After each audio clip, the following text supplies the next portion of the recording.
কুড়িগ্রামের রাজীপুর উপজেলার কোদালকাটি ইউনিয়নের উত্তরচর সাজাই মণ্ডলপাড়া গ্রামের ৮টি পরিবার দীর্ঘ ৩ দশকেরও বেশি সময় ধরে বৈধভাবে বসবাস করে আসছেন বলে দাবি করেছেন। অথচ সাম্প্রতিক সময়ে তাদের বিরুদ্ধে শুরু হয়েছে উচ্ছেদের পরিকল্পিত চেষ্টা। স্থানীয় প্রভাবশালী মহলের এমন উদ্যোগে গভীর উদ্বেগ ও নিরাপত্তাহীনতায় ভুগছেন ভুক্তভোগীরা। নিজস্ব প্রতিনিধি তারিকুল ইসলাম তারার প্রতিবেদনে থাকছে বিস্তারিত।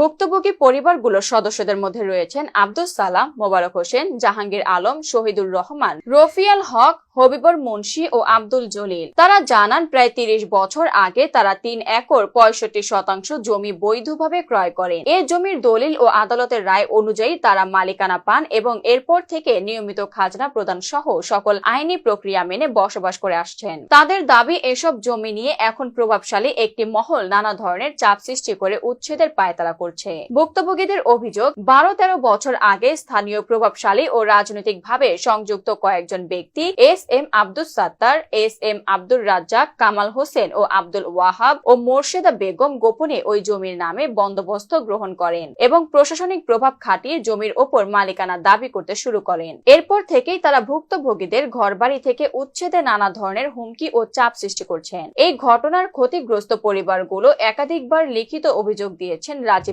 থানা, উপজেলা নির্বাহী কর্মকর্তা এবং কুড়িগ্রাম জেলা প্রশাসকের কাছে, কিন্তু এখনো পর্যন্ত প্রশাসনের পক্ষ থেকে কোনো কার্যকর পদক্ষেপ গ্রহণ করা হয়নি বলে অভিযোগ তাদের। ভুক্তভোগীদের ভাষ্য মতে, অভিযুক্তরা তৎকালীন আওয়ামী লীগের সক্রিয় কর্মী হওয়ায় প্রশাসন বিষয়টিকে আমলে নেননি। স্থানীয় বাসিন্দারা জানান, আমরা প্রতিদিন আতঙ্কে দিন কাটাচ্ছি। কখন আমাদের ঘরবাড়ি ভেঙে দেওয়া হয় সে ভয় নিয়ে বাস করছি। আমরা চাই প্রশাসন সঠিক তদন্ত করে দোষীদের বিরুদ্ধে ব্যবস্থা নিক এবং আমাদের শান্তিপূর্ণভাবে বসবাসের অধিকার নিশ্চিত করুক। স্থানীয় জনপ্রতিনিধি, তৎকালীন উপজেলা আওয়ামী লীগের সাধারণ সম্পাদক ও কোদালকাটি ইউপি চেয়ারম্যান হুমায়ুন কবির ছকুক বিষয়টি সম্পর্কে অবগত হলেও কোনো মন্তব্য করেননি। ভুক্তভোগীরা জোরালোভাবে দাবি করেছেন, বিষয়টি সরেজমিন তদন্ত করে দেখা হোক এবং যথাযথ প্রমাণ ও দলিলপত্র যাচাই করে দোষীদের বিরুদ্ধে আইনানুগ ব্যবস্থা গ্রহণ করা হোক। তারা চান তাদের জমির ওপর পূর্ণ মালিকানা নিশ্চিত করে পরিবার পরিজন নিয়ে নিরাপদে বসবাসের সুযোগ যেন দেওয়া হয়।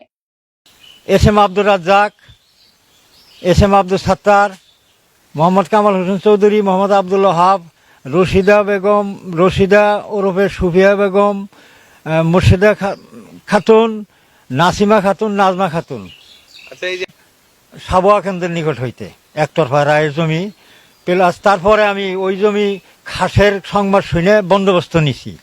নেওয়ার পরে আমার বাইরে ৩ একর ৬৫% মধ্যে ওরা অবৈধ ভূমিহীন নেওয়ার পরে আমাকে বাড়ি ঘর থেকে উচ্ছেদ করে দেয়, ভাঙচুর করে, আমার ছেলে মেয়ে মারে, বুঝছেন।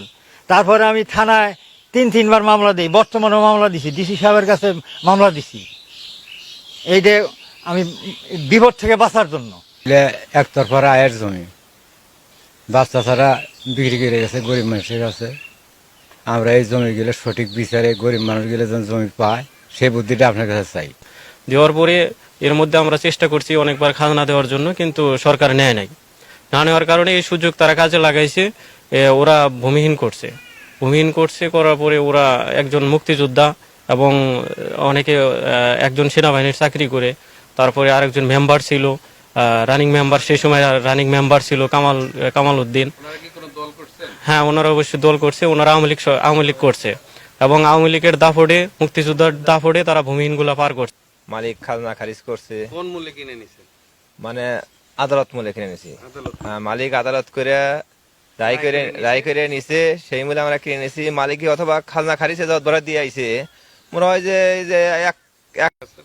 30 বছর চর হয়েছে, চরে 40 বছর হয়েছে, বাড়ি 30 বছর ধরে বাড়ি করা হয়েছে। এখন কি চান আপনারা? এখন আমরা এর সুস্থ বিচার চাই। এরা যে ভূমিহীনটা করলো, এই ভূমিহীনটা বাতিল কিভাবে করা যায় সেটা চাই আমরা।